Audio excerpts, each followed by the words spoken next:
Telangana BSc సమావేశం ముగిసింది. మార్చి 30వ తేదీ వరకు బడ్జెట్ సమావేశాలు నిర్వహించాలని నిర్ణయించారు. ఈ నెల 20న ఆర్థిక శాఖ మంత్రి భట్టి విక్రమార్క బడ్జెట్ ప్రవేశపెట్టనున్నారు. ఆదివారం కూడా నడిపే ఆలోచనలో సర్కారు ఉంది. అసెంబ్లీకి ఉగాది, రంజాన్, శ్రీరామనవమి రోజుల్లో సెలవు ఉంటుందని నిర్ణయించారు.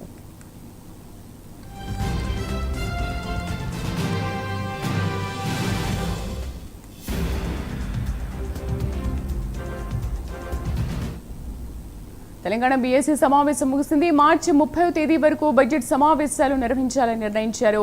ఈ నెల 21న ఆర్థిక శాఖ మంత్రి భట్టి విక్రమార్క బడ్జెట్ ప్రవేశపెట్టనున్నారు. ఆదివారం కూడా నడిపే ఆలోచనలో ఉంది సర్కార్. పూర్తి సమాచారాన్ని మా కరెస్పాండెంట్ అజీం అందిస్తారు. అజీం, బీఎస్సీ సమావేశంలో ముఖ్యంగా ఏ అంశాలు చర్చించారు? ఈసారి బడ్జెట్ ఎలా ఉండబోతోంది?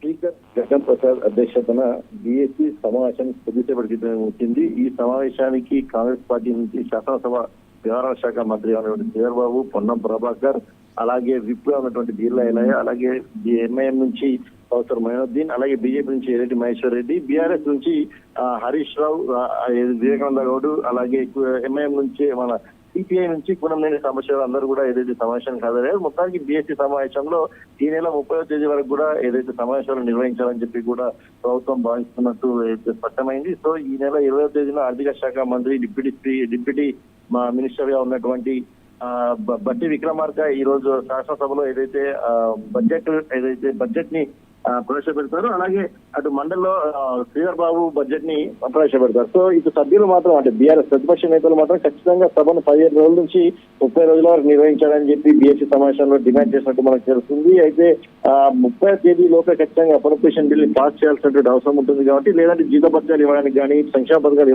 ఇవ్వడానికి కానీ అవకాశం ఉండదు కాబట్టి 30 తేదీ వరకు ప్రభుత్వం నిర్వహించడానికి సిద్ధంగా ఉందని చెప్పి వారికి చాలా స్పష్టంగా చెప్పినట్టు తెలుస్తుంది. అయితే ఆదివారాలు కూడా సభ నిర్వహించాలని చెప్పి ప్రతిపక్షానికి సంబంధించిన నేతలు కోరినట్టు తెలుస్తుంది. సో ఈ నేపథ్యంలోనే లాస్ట్ ఆదివారం అంటే 30 తేదీ కంటే ముందు 29వ తేదీ కూడా ఆదివారం అవుతుంది. సో ఆదివారం రోజు కూడా సభ నిర్వహించాలని చెప్పి కూడా ప్రభుత్వం నిర్ణయించినట్టు తెలుస్తుంది. దీనిపై ఇక క్లారిటీ రావాల్సింది. కానీ ఖచ్చితంగా ఆదివారం కూడా అంటే ఇప్పుడున్నటువంటి 22వ తేదీ ఆదివారం, అలాగే 29 రెండు ఆదివారాలు కూడా వస్తున్నాయి.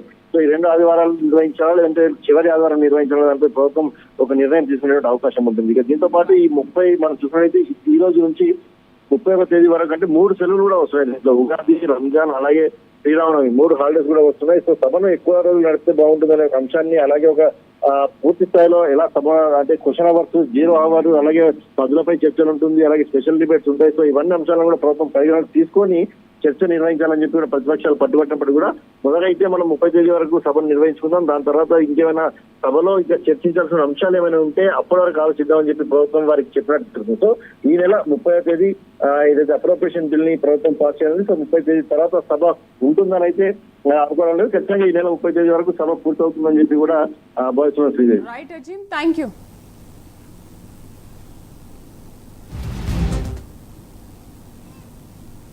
రైట్ అజీం.